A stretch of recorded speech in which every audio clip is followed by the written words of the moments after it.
पहले इस कुंडली देश में राजा राव बहादुर का हुक्म चलता था। वो बहुत खूबसूरत दिखता था, लेकिन पता नहीं क्यों उसकी मूछें नहीं बढ़ी। इसीलिए वो रोज नींद से जाकर शीशे के पास खड़े होकर नकली मूछें लगाता था। फिर गांव में आता था। उसके मूछें असली वाले मूछ है, ये लोग यकीन करते थे। लेकिन उसके दरबार में सिर्फ कुछ लोगों को ही पता था कि वो नकली मूछ है। उनमें से राजा के लिए खाना बनाने वाला सिद्धय्या भी था। सिद्धय्या राजा के लिए मनपसंद खाना बनाता था।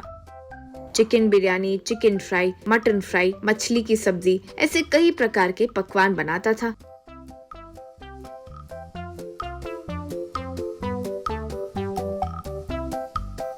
लेकिन राजा को ढोकला बहुत पसंद था। खास करके 2 ब्रेड के बीच में ढोकला रखा जाए तो बहुत ही ज्यादा पसंद था।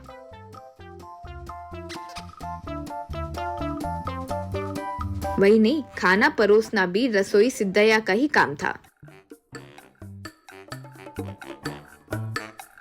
राजा जब भोजन के लिए बैठते थे तो खाने के पहले मूछ बीच में ना आए, ये सोचकर निकालकर बगल में रखते थे।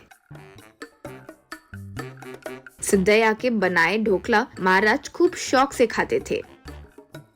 एक दिन अचानक सिद्धय्या की मृत्यु हो गई। इससे राजा के सैनिक दूसरी रसोई को लेकर आए। सैनिक: महाराज, इसका नाम है गोपाल। पूरे देश में बहुत अच्छा रसोई है। आप जो भी गुण बोल रहे थे वो सब इसमें है। यूं कहा महाराज। ए गोपाल, तुम्हें मैं अपने रसोई के रूप में नौकरी दे रहा हूँ। जितना पूछो उतनी तनख्वाह दूंगा, लेकिन तुम्हें एक बात राज की तरह ही रखनी होगी। मेरे ये मूछ नकली है, लेकिन हर कोई ये असली मूछ है सोचता है। ये बात बाहर किसी से बोले तो तुम्हारा सर काट देंगे। यूं कहा गोपाल। महाराज, ये बात मेरी जान भी चली जाए तो किसी से नहीं बोलूंगा जी, कसम है। यूं कहा महाराज। ठीक है। मुझे ब्रेड के बीच में डालकर ढोकला जो होता है वो बहुत पसंद है। वो बनाना आता है? गोपाल: आता है जी, मैं बहुत अच्छे से बनाता हूँ। यूं कहा। इस तरह गोपाल वो बनाकर महाराजा को दिया तो वे मूछ निकालकर उसे खाए।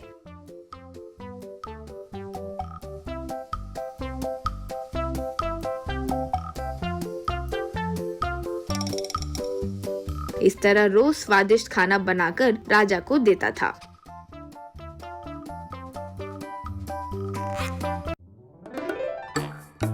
वो मूछ निकालकर उन्हें खाता था।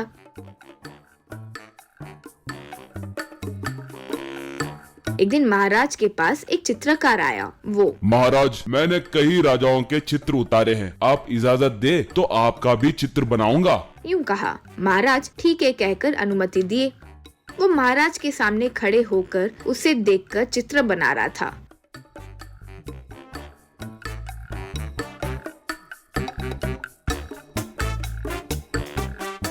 कुछ देर बाद चित्र पूरा हुआ।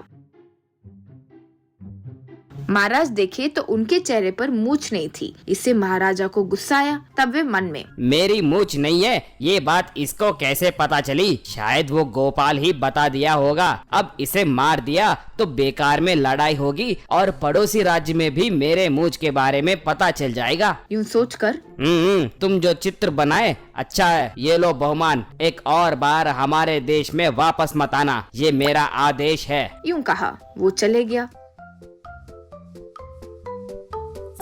महाराज फिर गुस्से में सैनिक से गोपाल को पकड़कर लाने की आज्ञा दिए। सैनिक जाकर गोपाल को पकड़कर: क्यों रे द्रोही, राजा की मूछ की बात कितने लोगों को बोले रे, चलो राजा के पास, कहकर लेकर आए। गोपाल राजा के सामने: राजा जी, भगवान की कसम खाता हूँ, मैंने किसी को भी आपके मूछ के बारे में नहीं बताया जी। मेरी पत्नी, बच्चों की कसम, मेरा यकीन कीजिए, कहते हुए पैर पकड़े। महाराज: तुम नहीं तो और कौन बोलेगा रे? सैनिक, जाकर इसे सबक सिखाओ। यूं कह ही रहे थे कि वहाँ पर चित्रकार फिर से वापस आया।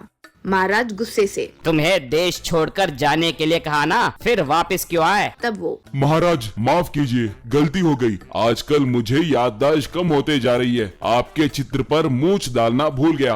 1 मिनट का समय दीजिए, वो बना देता हूँ। कहकर उस चित्र पर मूछ बनाकर महाराजा को नमस्कार करके चले गया।